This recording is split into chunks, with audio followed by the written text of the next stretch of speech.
SSLC ಪರೀಕ್ಷೆ 1 ಬರೆದ ವಿದ್ಯಾರ್ಥಿಗಳಿಗೆ ಸ್ಕ್ಯಾನ್ ಪ್ರತಿ, ಮರು ಎಣಿಕೆ, ಮರು ಮೌಲ್ಯಮಾಪನಕ್ಕೆ ಅರ್ಜಿ ಸಲ್ಲಿಸಲು ಅನುಕೂಲವಾಗುವಂತೆ ಮೊಬೈಲ್ ಆಪ್ ಬಿಡುಗಡೆ ಮಾಡಲಾಗಿದೆ.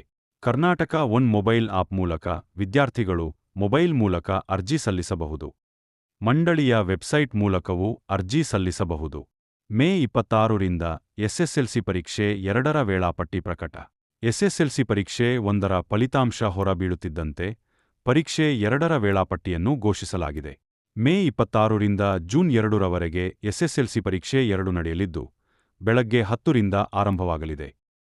ಎಸ್ಎಸ್ಎಲ್ಸಿ ಪರೀಕ್ಷೆ 2ರ ವೇಳಾಪಟ್ಟಿ: ಮೇ 26 ಕನ್ನಡ, ಮೇ 27 ಗಣಿತ, ಮೇ 28 ಇಂಗ್ಲಿಷ್, ಮೇ 29 ಸಮಾಜ ವಿಜ್ಞಾನ, ಮೇ 30 ಹಿಂದಿ, ಮೇ 31 ವಿಜ್ಞಾನ, ಜೂನ್ 2 ಜಿಟಿಎಸ್ ವಿಷಯಗಳು. ಎಸ್ಎಸ್ಎಲ್ಸಿ ಪರೀಕ್ಷೆ 2ಕ್ಕೆ ಉಚಿತ ನೋಂದಣಿ. ಎಸ್ಎಸ್ಎಲ್ಸಿ ಪರೀಕ್ಷೆ 1ರಲ್ಲಿ ಅನುತ್ತೀರ್ಣರಾಗಿರುವ ವಿದ್ಯಾರ್ಥಿಗಳು ಪರೀಕ್ಷೆ 2ಕ್ಕೆ ನೋಂದಣಿ ಮಾಡಿಕೊಳ್ಳಲು ಉಚಿತವಾಗಿ ಅವಕಾಶ ಕಲ್ಪಿಸಲಾಗಿದೆ. ಪರೀಕ್ಷೆ 2ಕ್ಕೆ ನೋಂದಣಿ ಮಾಡಿಕೊಳ್ಳಲು ಮೇ 10ರವರೆಗೆ ಅವಕಾಶ ನೀಡಲಾಗಿದೆ. ಖಾಸಗಿ ಮತ್ತು ಪುನರಾವರ್ತಿತ ವಿದ್ಯಾರ್ಥಿಗಳು ನಿಗದಿತ ಶುಲ್ಕ ಪಾವತಿಸಬೇಕು.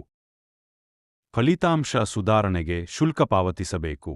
ಅನುತ್ತೀರ್ಣಗೊಂಡವರಿಗೆ ಮಾತ್ರ ಪರೀಕ್ಷೆ 2ಕ್ಕೆ ಶುಲ್ಕ ಪಾವತಿಯಿಂದ ವಿನಾಯಿತಿ ನೀಡಲಾಗಿದೆ.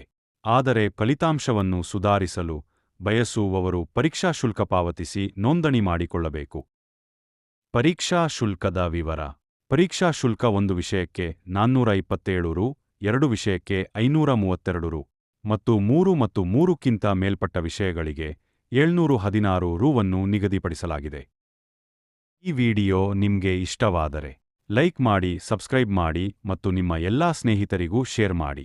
ಧನ್ಯವಾದಗಳು.